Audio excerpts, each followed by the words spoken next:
যার 5 ওয়াক্ত নামাজ যত সুন্দর, সে তত আপার ক্লাসের মুসলমান, তার তাকওয়া তত স্ট্রং, তত মজবুত। যার নামাজ যত সুন্দর। নামাজ কিভাবে সুন্দর হয়? ধীরে সুস্থে পড়লে, সময় মতো পড়লে, মনোযোগ নিয়ে পড়লে, খুশুর সাথে পড়লে, সুন্দর কেরাত দিয়ে পড়লে, শুদ্ধ করে পড়লে, ভালোভাবে পড়লে, আস্তে আস্তে রুকু, আস্তে আস্তে সিজদা। সবকিছুতে গতি ভালো না ভাই। মোবাইল নেটে গতি ভালো, নামাজের মধ্যে গতি ভালো না। নামাজের গতি যত কম হবে, যত স্লো হবে, যত আস্তে আস্তে হবে, যত ধীরে ধীরে হবে, তত নামাজের মর্যাদা আল্লাহর কাছে বেশি হবে।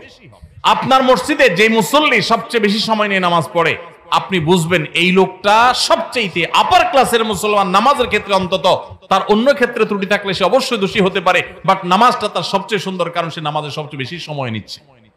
এজন্য সময় নিয়ে ধীরে ধীরে সুন্দর করে নামাজ পড়বো তো ইনশাআল্লাহ।